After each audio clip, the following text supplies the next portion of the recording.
warahmatullahi wabarakatuh. Saya Nur Fahmi Muhaiminati adalah mahasiswa PPG dalam jabatan Angkatan 1 jurusan Bahasa Indonesia di LPTK Universitas Pancasakti Tegal. Saya akan melakukan uji kinerja praktik pembelajaran daring. Terima kasih.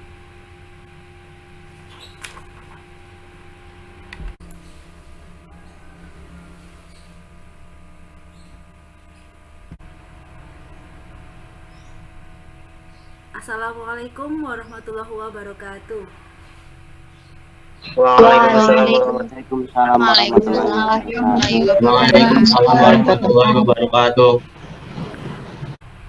Ya, mari kita mulai pelajaran hari ini dengan membaca basmalah bersama-sama. Bismillahirrahmanirrahim. Bagaimana kabar kalian anak-anak? Alhamdulillah baik. Baik. Sekarang Ibu cek kehadiran dulu ya. Bu. Nah, tadi pada cek kehadiran, Ibu memberikan pertanyaan, serangga apa yang paling tidak disukai oleh kalian? Kecoa, tomcat, kelabang, lalat, nyamuk, lipan, lebah, kecoa lagi, ular, lipan, kecoa. Ya, silakan memenuhi presensi ini terlebih dahulu. Apa suara Ibu bisa terdengar jelas?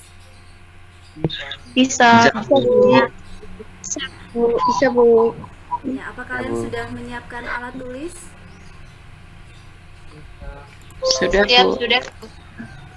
Motivasi hari ini Ibu kutip dari tokoh ini. Siapa dia? Cerome. Ya, tokoh ini pasti tidak asing ya. Ya, kalian pasti tidak asing terhadap tokoh ini karena usianya berapa? Baru 22 tahun, tetapi prestasinya saat ini, ada yang tahu dia sekarang kuliah di mana? Di Jepang. Kemudian bidang ilmu pengetahuan yang ditekuni apa ini? Matematika. Iya.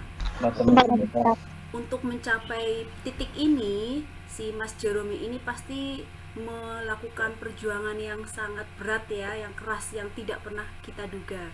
Nah, yang Ibu kutip dari kata-katanya, Ibu mengutip semangatnya adalah ini.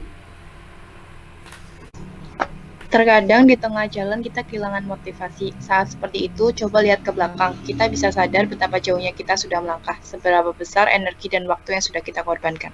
Ya, kata-kata tersebut benar atau tidak?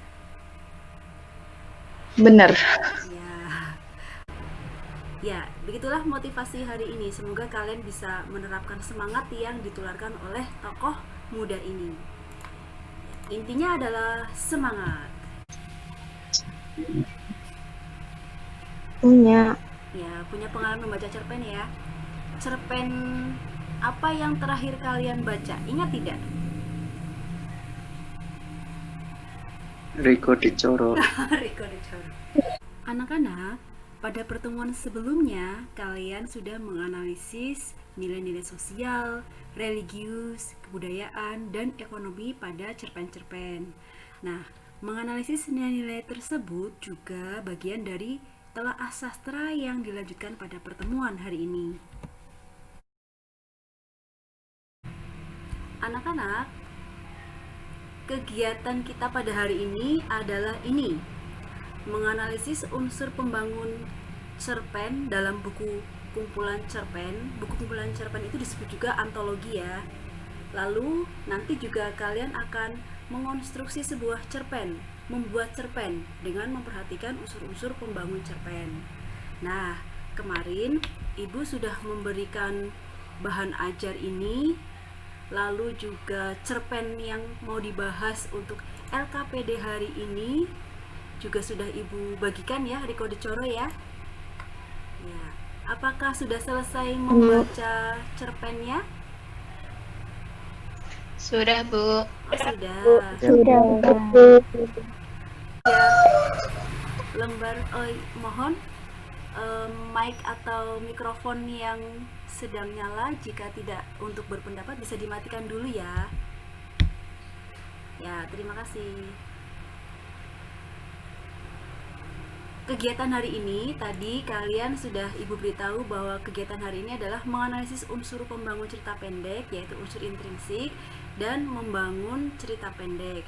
Nah, bahan ajar ini bisa kalian baca, dan di sana ada definisi tentang cerpen, unsur-unsur intrinsik cerpen, struktur cerpen, kebahasaannya yang sudah pernah kalian pelajari sebelumnya ya, mungkin di tingkat SMP atau di kelas 10 kemarin.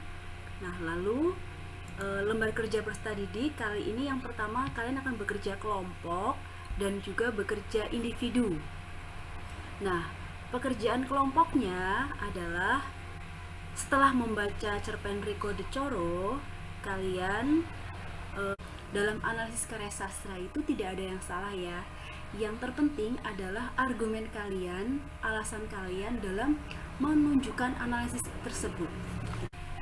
Tadi banyak yang menjawab hewan yang ditakuti di rumah, serangga yang ditakuti adalah ini, coro. Apakah ada yang benar-benar ketakutan melihat kecoa? Iya, apalagi kalau terbang. Oh, ternyata hewan ini dijadikan inspirasi oleh Dewi Lestari ya. Ternyata kecoa tadi itu menjadi inspirasi Dewi Lestari atau untuk menulis cerpen Rico de Coro. Rico de Coro itu adalah sebuah cerpen yang ada dalam kumpulan cerpen atau antologi berjudul Filosofi Kopi. Nah, salah satu cara untuk mendorong kalian membuat cerpen yang asli adalah melanjutkan cerpen yang sudah ada. Ya, melanjutkan cerpen yang sudah ada. Nanti setelah kalian membaca cerpen Rico de Coro, coba diimajinasi kalian. Kalian lanjutkan cerpen itu menjadi apa? Kalian mungkin bisa menjadi Rico de Coro dalam dunia nyata, atau kalian bisa berposisi aku adalah sebagai Sarah atau sebagai kakaknya, atau mungkin cerita yang lain begitu. Lanjutkan saja sesuai imajinasi kalian, karena cerpen ini karya sastra ya, karya kreatif kalian, bebas gitu. Atau kalian nanti bisa menjadi serangga yang lain, misalnya adalah nyamuk yang punya kisah yang hampir sama dengan Rico de Coro, yaitu jatuh cinta kepada manusia. Ya, itu nanti ya. Tapi kelompok 1, 2, 3, 4, 5, dan 6 ya, silakan nanti berdiskusi di sini dalam waktu 15 menit, berarti jam 9.30 nanti salah satu menyampaikan pendapatnya atau rumusan unsur-unsur intrinsik dari cerpen tersebut begitu. Apakah instruksi Ibu bisa dipahami? Bisa, Bu. Jika tidak ada pertanyaan lagi, silakan bekerja kelompok. Kita bertemu lagi untuk presentasi ya. Silakan.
Halo anak-anak. Yang pertama mengenai tema. Silakan salah satu presentasi dan kameranya dinyalakan. Silakan. Dari diskusi kelompok 1 untuk tema cerpen tersebut yaitu pengorbanan dari ketulusan cinta. Pengorbanan dan ketulusan cinta. Ya. Pengorbanan dari ketulusan cinta. Oh, pengorbanan dari ketulusan cinta. Ya, ini hal yang umum ya. Ya sudah benar, untuk urusan tema sudah benar. Pengorbanan dari ketulusan cinta. Ini melihat si Rico de Coro ya, yang berkorban menyelamatkan nyawa Sarah, betul begitu? Oke. Nah, kelompok lain apakah menyetujui rumusan tema yang disampaikan kelompoknya Mbak Aziza ini? Setuju. Setuju. Ya. Terima kasih Mbak Aziza. Sama-sama. Ya. Kelompok 2 mengenai tokoh dan penokohan. Silahkan berpresentasi salah satu. Cerpen Rico de Coro ini mempunyai 12 tokoh, Ya. tetapi tidak semua tokoh muncul karakter penokohan yang kuat. Tokoh utama dalam cerpen ini adalah Rico de Coro, sedangkan tokoh tambahannya Tante dan Om Haryanto, Sarah, David, Natalia, Biipah, Hunter, Lalapita, Tuan Absurdo, Petruk, Viniolia atau Mami Vin, dan ada juga sebentar, Siapa? makhluk itu yang rupanya seperti perpaduan kumbang, iya, dalang iya. dan kecoa. Iya, iya, iya. Tuan Untuk Absurdo ya. Tuan Absurdo namanya ya.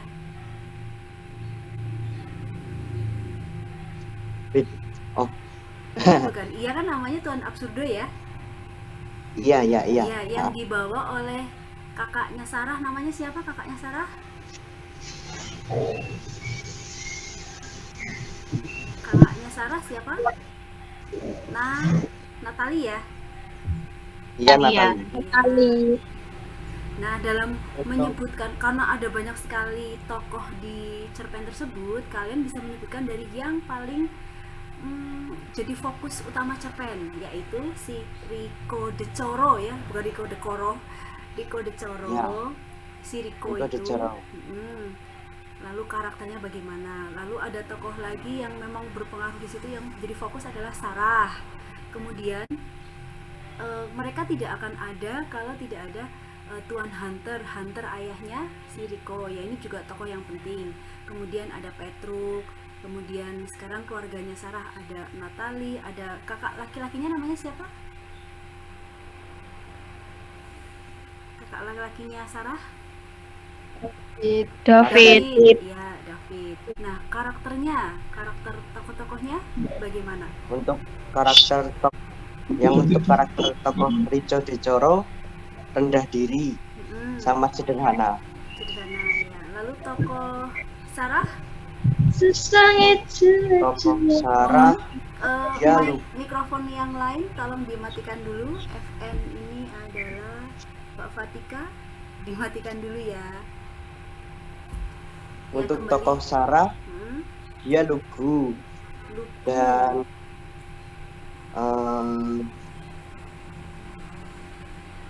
penakut tidak? penakut juga, ya penakut. Ya, penakut. Cantik? Cantik, Ya, manis ya. manja. Ya. Ya, baik. Terima kasih Ivan. Saya rasa kelompok yang lain Cukup, Bu. setuju ya. Cukup, ya cukup. Matur nuwun. Sama-sama, terima kasih. Kelompok ketiga. Oh iya Ivan, lain kali Ya, Bu. rambutnya dipangkas ya. Iya, Nah, Bu. itu. Silakan salah satu menyampaikan pembahasan kelompoknya mengenai latar tempat dan latar waktu kan Mas Noval. Dari yang latar setting dulu ya, Bu. Oke, latar ya setting.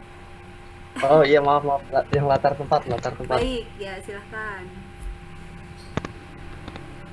Yang secara keseluruhan terjadi di rumahnya Pak Haryanto. Ya. Terus saya akan menjelaskan secara spesifiknya.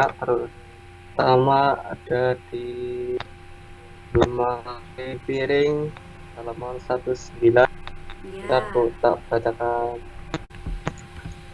Di lemari gas LPG Ya. halaman 112 atau Itu kerajaan kecoanya di situ ya. ya, Ya. bacaan istananya Ya, di situ. betul. Lalu Terus ruang kerja Pak Haryanto halaman 115. ya, lalu Terus di kamar Mbak Sarah kamar Sarah, iya, tempat menyimpan apa yang sangat berpengaruh terhadap cerita itu. Tempat si Tuan Enam. Absurdo disembunyikan ya. iya tidak? Bu. Iya, Absurdo itu seekor mutan ya. Kalian kan bidang IPA nih, kayaknya kalian paham. Mutan ya, mutan itu apa, Mas Noval? Terima kasih ya Mas Noval, ini juga rambutnya sudah rapi, sip. Ya, Makasih Bu. ya, terima kasih atas presentasinya. Selanjutnya kelompok sudut pandang. Kelompok sudut pandang. Saya, Bu. Ya, silahkan tunjukkan wajahmu, Mbak Putri. Ya, Iya. ya, silahkan Mbak Putri. Untuk hasil diskusi dari kelompok 4 itu tentang analisis sudut pandang dari cerpen Rico itu, Ya, sudut pandangnya sendiri, sudut pandang sebagai pelaku utama, karena Rico dalam cerita tersebut itu berperan sebagai binatang kecoa yang menceritakan masa kecilnya di dalam meja kayu dan tentang kisahnya yang menyukai Sarah, hingga Rico yang mempertaruhkan nyawanya buat nolong Sarah. oh iya. Sudut pandangnya adalah orang pertama pelaku utama ya. Sudut pandangnya adalah orang pertama pelaku utama. Ya, terima kasih Mbak Putri. Sama Ibu. Ya, kelompok selanjutnya membahas amanat. Nih, nah tadi Ibu sempat melihat di kelompok amanat itu baru merumuskan satu amanat. Nah, padahal dalam cerita pendek itu ada banyak sekali amanat ya. Nah, kalau kalian belum selesai, Ibu bisa berlanjut ke kelompok alur dulu. Gimana kelompok amanat, sudah bertambah amanatnya apa belum? Kita ke kelompok 6 dulu, kelompok alur. Kelompok alur, silakan salah satu alur cerita Rico de Coro ini seperti apa? Di alur cerpen Rico de Coro ini mempunyai alur maju, karena dalam cerpen ini memiliki alur yang runtut, peristiwa-peristiwanya bersifat kronologis.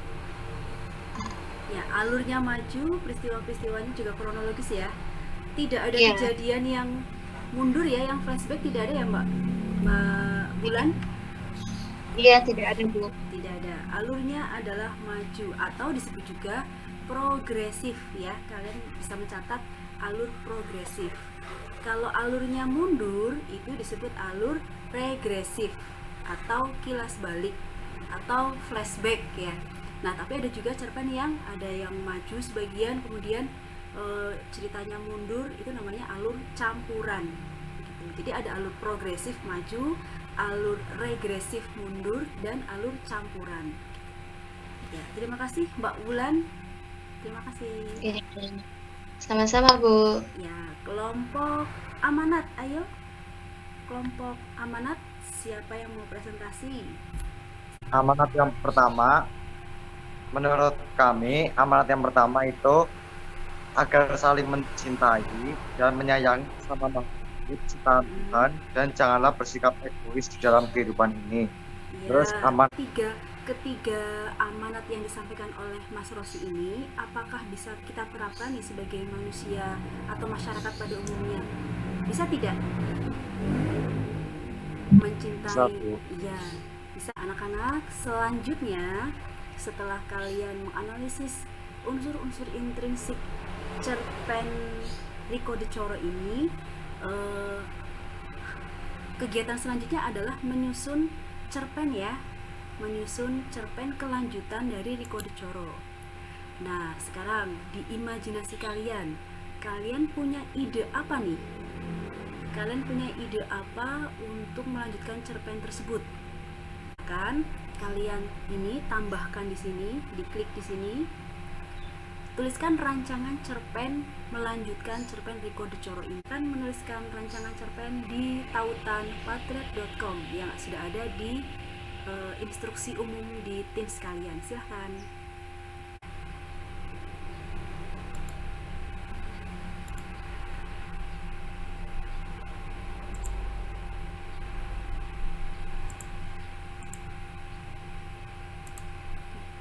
Apa ada kesulitan mengenai rancangan cerpen? Ini ibu lihat belum ada yang mengisi nih ya. Kesulitannya apa kira-kira? Ya, Mbak Bella sudah.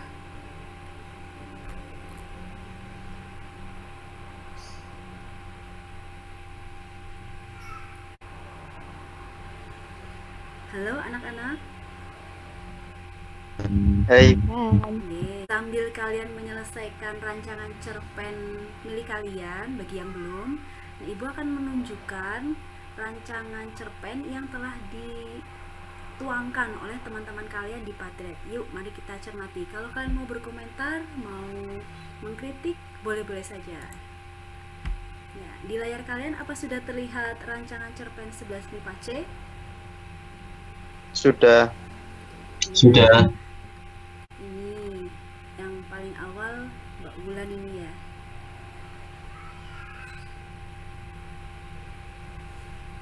Setelah Riko De Coro pergi, dia memohon pada Tuhan agar hidup kembali.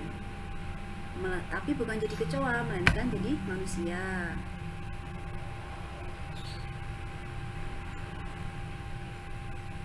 Ya, akhirnya permohonan Riko De Coro dikabulkan. Dia hidup kembali jadi manusia dan menyelamatkan kehidupan kerajaan kecoa di rumah Om Haryanto gitu. Bagaimana anak-anak? Bagus tidak? Kira-kira nanti jadinya cerpennya? Bagus. Iya. Bagus. Ya, terima kasih sudah membuat rancangan cerpen ini. Nah, silakan wujudkan cerpen ini dan lalu diunggah di alamat OneDrive yang sudah Ibu tunjukkan di Teams ya. Tampilannya seperti ini. Ini adalah post-test cerpen 3.9 tentang menganalisis unsur pembangun cerita pendek. Ya, silakan dikerjakan post-testnya.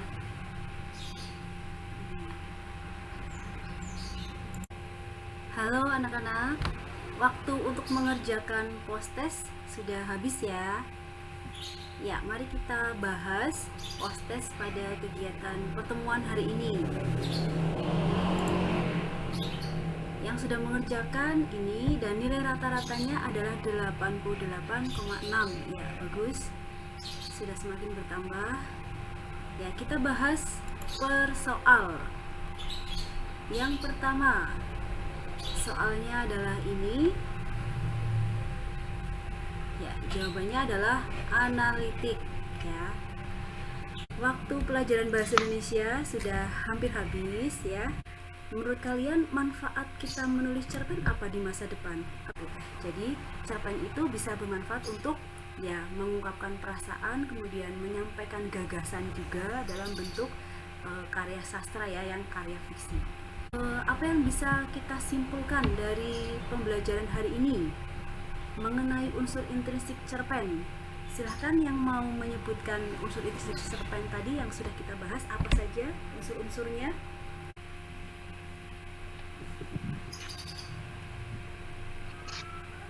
Ya, silakan Mbak Rizky.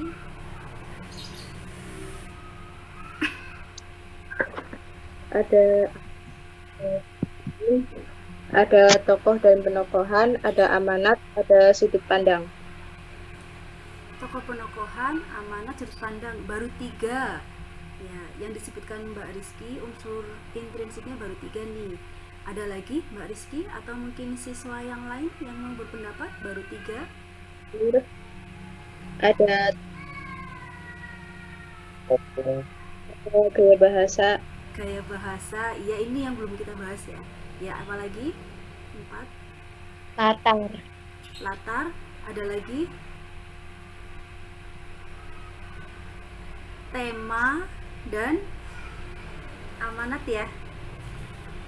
Iya, Bu. Iya.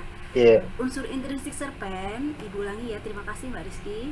Ada tema, tokoh dan penokohannya, latar atau setting, lalu sudut pandang, ada amanat, ada alur, dan ada gaya bahasa.